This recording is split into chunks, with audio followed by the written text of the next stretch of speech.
আজকের এই ভিডিওতে আমরা রায়মার্টিন প্রশ্নবিচিত্রা 2025 মাধ্যমিক ভলিউম 1 থেকে যে তোমাদের দ্বিতীয় টেস্টের জন্য গণিত বিষয়ে যে 2 নম্বর স্কুল রয়েছে বাগনান হাই স্কুল 131 নম্বর পেজে, তো এই প্রশ্নপত্রের 1 এবং 2 এর দাগের প্রশ্নের উত্তর নিয়ে আজকের এই ভিডিওতে আলোচনা করব। দেখো 1 এর দাগের প্রশ্ন কি বলছে, সঠিক উত্তরটি নির্বাচন করো। 1 এর দাগের 1, একটি অংশীদারি কারবারে দুই বন্ধুর লভ্যাংশ সমান। প্রথম বন্ধুর 800 টাকা 9 মাস খাটলে দ্বিতীয় বন্ধু 1200 টাকা খাটবে কত মাস? 4টে অপশন রয়েছে। অঙ্কটা কিভাবে করে দেখো, ধরি দ্বিতীয় বন্ধুর টাকা এক্স মাসের জন্য খাটে, শর্তানুসারে 800 ইন্টু 9 ইজুগাল টু বলছে 1200 ইন্টু এক্স, যেহেতু মূলধনের অনুপাত সমান হচ্ছে লভ্যাংশের অনুপাত, তাহলে এক্স সমান কত হয়ে যাবে 800 ইন্টু 9 বাই 1200, দুটো শূন্য কাটলো, 4 দিয়ে গেলে 3 দিয়ে 3 3 9 3 4 12 আর 4 দুগুণে 8 2 3 দুগুণে 6 মাস। অপশন নাম্বার সি সঠিক উত্তর, অপশন নাম্বার সি 6 মাস। নেক্সট প্রশ্ন পরেরটা বলছে 9x² plus 6x plus a equal two 0 সমীকরণটির বীজদ্বয় বাস্তব ও সমান হতে হলে এর মান হবে। আমরা জানি ax² plus bx plus c সমান 0, যেখানে a নট ইকুয়াল টু 0 এবং এর বীজদ্বয় বাস্তব ও সমান হয় যদি এর যে নিরূপক কি সেটা b² minus 4ac equal to 0 হয়। এটাকে আমরা কি বলি, নিরূপক। নিরূপক 0 হলে তখন বাস্তব বীজ দুটো কি হবে, বাস্তব আর সমান। 3টে শর্ত হয়, একটা হচ্ছে নিরূপক যেটা b² মাইনাস 4ac, এটার ভ্যালু 0 হয় তখন বাস্তব আর সমান হবে। আর যদি এর ভ্যালু 1-এর বেশি হয় তাহলে কি হবে, বাস্তব আর অসমান হবে। আর যদি এর ভ্যালু মানে নিরূপকের ভ্যালু মানে 1-এর কম হয়, তখন 0-র কম হয়, তখন সেটা কি হবে, বাস্তব অবাস্তব হবে, কোনো বীজদ্বয় কোনো মান পাওয়া যাবে না। তাহলে এখানে দেখো কি রয়েছে, 9x² plus 6x plus a equal two 0 সমীকরণটির বীজদ্বয় বাস্তব ও সমান হবে যদি, তাহলে নিরূপকটা লিখবো। এখানে b মানে দেখো, b মানে হচ্ছে 6, তার x² মাইনাস 4 মানে 4 আর 4ac, a মানে হচ্ছে দেখো x² এর সহগ 9 আর c মানে হচ্ছে a, তাহলে 6x² minus 4 into 9 into a equal two 0 হয়। 6 36 আর এটা হচ্ছে 4 9 36, a ইকুয়াল টু 0, তাহলে 36 a ইকুয়াল টু 36 আর a equal to 1। Option number C সঠিক উত্তর হবে।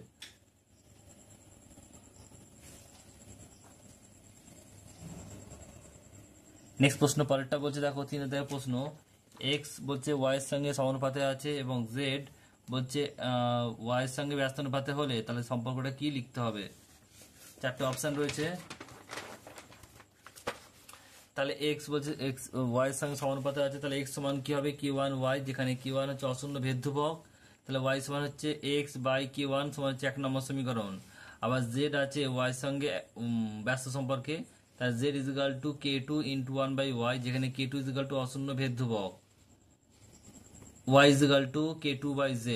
তাহলে y মানে কত, y মানে আমরা কি জানি x by k1, x by k1 বসালাম আর k2/z, y সমান x বাই k1 বসিয়ে পাই।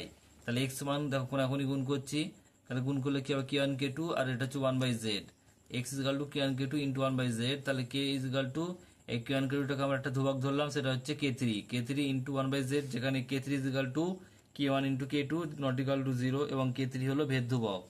তাহলে দেখো এখানে এটা কি রয়েছে, x equal to k3 into 1/z, তাহলে 1/z, তাহলে x এটা কি হবে ব্যস্তানুপাতে থাকবে 1/z, যেটার সঙ্গে ব্যস্তানুপাতে থাকবে। অপশন নাম্বার এ সঠিক উত্তর হবে। নেক্সট প্রশ্ন বলছে দেখো পরেরটা 4 নম্বর প্রশ্ন বলছে 3√2 সেমি অন্তঃব্যাসার্ধ বিশিষ্ট কোন সমবাহু ত্রিভুজে বাহুর দৈর্ঘ্য। আমরা কি জানি, অন্তবৃত্তের ব্যাসার্ধ ফর্মুলা কি, বাহুর দৈর্ঘ্য বাই 2√3, তাহলে ব্যাসার্ধ কত বলেছে, বলছে 3√2 আর বাহুর দৈর্ঘ্য বাই 2√3, তাহলে বাহু ইকুয়াল টু কোনাকুনি গুণ করলে 3 দুগুণে 6 আর 3 দুগুণে 6 6√6। অপশন নাম্বার বি সঠিক উত্তর হবে। এই 5 নম্বর প্রশ্ন বলছে 5 সেমি ও 3 সেমি ব্যাসার্ধ বিশিষ্ট দুটি বৃত্তের কেন্দ্রের মধ্যে দূরত্ব 8 সেমি হলে বৃত্তদ্বয়ের সাধারণ স্পর্শকের সংখ্যা কটি? দেখো দূরবৃত্ত আছে এম আর এন, বলছে কেন্দ্র বিশিষ্ট, পরস্পরকে দেখো স্পর্শ করেছে, বহিঃস্পর্শ করেছে এটা ও বিন্দুতে, তাহলে এখান থেকে দেখো মোট CD A B R P Q মোট 3টে হচ্ছে কি স্পর্শক আঁকা যাচ্ছে, এখানে কিন্তু 3টি হবে। এখানে দেখো অপশান যে আছে একটি, দুটি, চারটি আছে, তিনটি নেই, তাহলে কোনোটি নয়, অপশান নাম্বার ডি দেবো, সঠিক উত্তর হবে। নেক্সট প্রশ্ন পরেরটা বলছে দেখো দুটি নিরেট গোলকের বক্ষতলের ক্ষেত্রফল অনুপাত হচ্ছে 16:9 হলে তাদের আয়তনের অনুপাত কত হবে?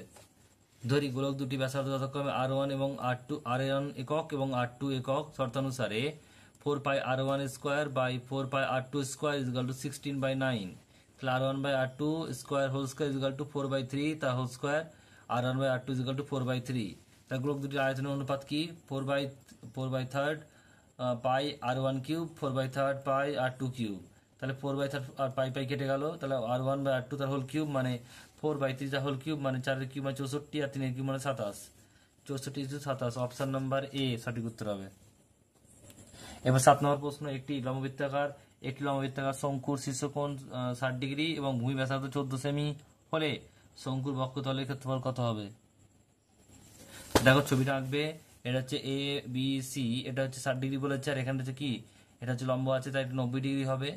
তাহলে এটা যদি 60 ডিগ্রি হয়, তাহলে দেখো এখানে এখানে কি হচ্ছে, এই ত্রিভুজটা এটা 30, এটা 30, এইটুকু দেখো এটা অর্ধেক হচ্ছে লম্ব মানে অর্ধেক 30 আর 90, 120 আর 60 80, এটাও 60 এটাও 60, তাহলে এটা কত হবে? 60 হবে, কারণ আমরা কি জানি একটি ত্রিভুজের যে কোনো ত্রিভুজের তিনটি কোণের সমষ্টি 180 হয়। তাহলে দেখো কি লিখবে, লেখাটা দেখে নাও ভালো করে। প্রদত্ত কোণ এ ও বি 90 ডিগ্রি এবং কোণ সি এ বি এটা 60 ডিগ্রি, শীর্ষকোণ 60 ডিগ্রি। বিসি ইজিক্যাল টু, মানে আমি বলছি বিসি ইজিক্যাল টু কি হবে? ওসি প্লাস ওবি, মানে 14 আর 14 হবে 28 সেমি। তাহলে ত্রিভুজ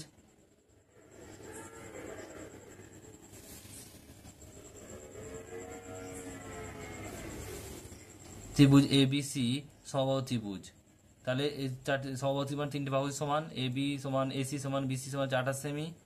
শঙ্কুর বক্ষতলের ক্ষেত্রফল ফর্মুলা কি? পাই আর এল, পাই মানে 22/7, আর মানে কত দেখো 14, আর এল মানে হচ্ছে তির্যক ব্যাসার্ধ, তির্যক উচ্চতা কত হবে? এল 28, কারণ হচ্ছে সব বাহুগুলো কত 28 করে, তাহলে 22, এটা কাটলো 7 1 7 7 × 14, 22 × 2 × 28 গুণ করলে হবে 1232, অপশন নাম্বার বি সঠিক উত্তর হবে। দ্বিতীয় প্রশ্ন বলছে দেখো 2 মার্কসের প্রশ্ন, একটা বলছে যদি বি বলছে এ কিউ এর সঙ্গে কি হচ্ছে, এ কিউ এর সঙ্গে সমানুপাতে থাকে এবং এর বৃদ্ধি 2:3 অনুপাতে হয়, তবে বি এর বৃদ্ধি কি অনুপাতে হবে? এটা তোমাদের টেক্সট বইয়ের অঙ্ক, যদিও দেখো কিভাবে করবে। প্রদত্ত বলছে বি বলছে এ কিউ এর সঙ্গে সমানুপাতে আছে, তাহলে বি ইজিক্যাল টু কে এর কিউব, যেখানে কে হচ্ছে অশূন্য ভেদধ্রুবক, যেহেতু এর বৃদ্ধি 2:3 অনুপাতে হয়, ধরি এর বৃদ্ধি 2x এবং 3x, এর বৃদ্ধি 2x হলে বি এর বৃদ্ধি হয় কে ইন্টু 2x তার হোল কিউব মানে 8k x কিউব, আর এর বৃদ্ধি যখন 3x হয় তখন বি এর বৃদ্ধি কত হবে? কে ইন্টু 3x তার হোল কিউব মানে 27k x কিউব। তার অনুপাতটা চেয়েছে, বি এর বৃদ্ধির অনুপাত হচ্ছে 28k x cube by 8k x cube by 27k x cube, তাহলে কে কাটলো x কাটলো, তাহলে 8/27 8:27, এটা হচ্ছে উত্তর।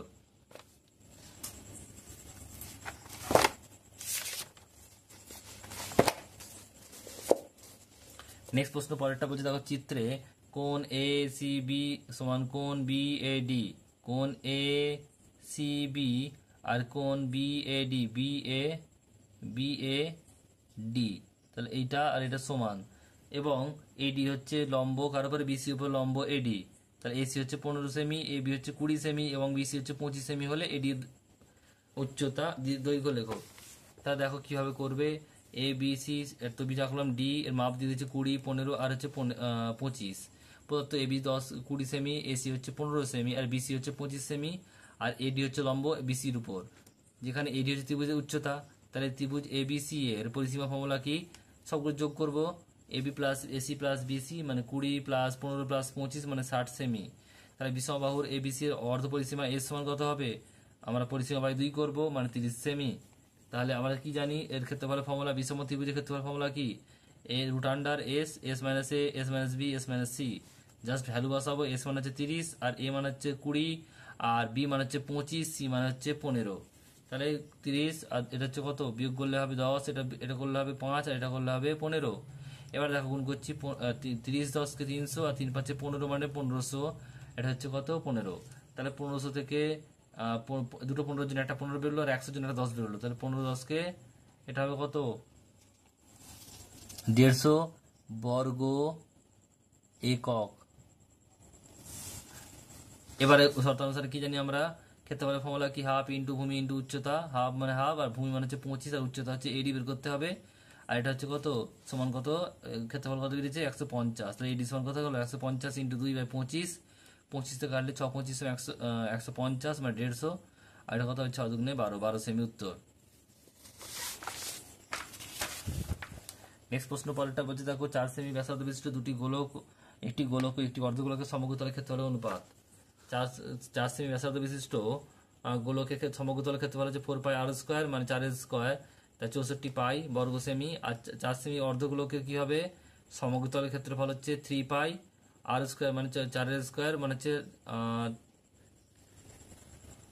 64, সরি 3 আর 3 ষোলো 48, 48 পাই বর্গ সেমি। অনুপাত চেয়েছে 64 পাই ইজ টু 48 পাই, পাই পাই কাটলো আর 16 দিয়ে কাটলে 4 ষোলো আর 3 ষোলো মানে 4:3 অনুপাত। নেক্সট প্রশ্ন বলছে দেখো পরেরটা বলছে যে একটি শঙ্কুকে তার ভূমি সমান্তরালে এমনভাবে কাটা হলো যে তাদের আয়তন সমান হবে, প্রমাণ করো যে কাটা শঙ্কুর উচ্চতা এবং পূর্বের শঙ্কুর উচ্চতা অনুপাত যথাক্রমে 1:2 বলছে 3√2 বলছে √2 হবে। তাহলে দেখো ধরি এখান থেকে ছবিটা দেখে নাও, ABC এখান থেকে পিবিতে কেটেছে, PQ হচ্ছে কাটা হয়েছে একটি শঙ্কু। ধরি শঙ্কুর ভূমির ব্যাসার্ধ মানে বড়টা বলছি ক্যাপিটাল আর একক এবং উচ্চতা হচ্ছে ক্যাপিটাল এইচ একক। ধরি কেটে নেওয়ার পর উৎপন্ন শঙ্কু ব্যাসার্ধ স্মল আর একক এবং স্মল এইচ একক, উচ্চতা স্মল এইচ একক। প্রথম ক্ষেত্রে শঙ্কুর আয়তন 1/3 পাই আর স্কোয়ার এইচ ঘন একক, দ্বিতীয় ক্ষেত্রে হচ্ছে 1/3 পাই আর স্মল আর স্মল এইচ একক। তাহলে দেখো এবারে এই যে কাটার পর যেটা হচ্ছে এ ও, এখানে আছে দেখো পি কিউব আর এটা হচ্ছে কি সি, এটা হচ্ছে আর আর বড় হাতের আর, এটা ছোট হাতের আর, এটা ছোট হাতের, এটা বড় হাতের এইচ, এটা ছোট হাতের এইচ। তাহলে ত্রিভুজ এ পি কিউব এইটা, আর ত্রিভুজ এ ও সি ছোট ত্রিভুজটা বড় ত্রিভুজটা হচ্ছে কি পরস্পর সদৃশ্য, তার মানে কি এপি বাই এ ও সমান P cube equal by P Q by OC. তাহলে কি হবে দেখো H small H by capital H equal to small R by capital R. উল্টে নিলে কি হবে, capital H by small H equal to capital R by small R. শর্তানুসারে দেখো আমরা সমান্তরাল কেটেছি, তার মানে কি হবে ছোটটার দ্বিগুণ হবে বড়টার, ছোটটা দ্বিগুণ করলে তো বড়টা পাবো। তাহলে 1/3 আয়তনটা 1/3 পাই আর স্কোয়ার এইচ, আর এটা হচ্ছে 2 into 1/3 pi R square H. তাহলে এখানে দেখো R square capital R square H by small R square H equal to যেমন 2/3 ছিল, এই 3টা উপরে গেল, তাহলে 3 কাটলো 2 হলো। তাহলে R by capital R by small R তার হোল স্কোয়ার, আর H by capital H by small H 2। তাহলে আমরা কি জানি আর বাই আর মানে ক্যাপিটাল আর স্মল কত, এখানে দেখো দেওয়া আছে এইচ বাই এইচ। তাহলে এখানে বসালাম এইচ বাই এইচ স্কোয়ার আর এইচ বাই এইচ ইজগুলো 2। তাহলে কি হচ্ছে দেখো এইচ বাই 2 তাহলে হোল কিউব 2/1, তাহলে এইচ ইজগুলো কত হলো দেখো এখানে প্রমাণিত হলো।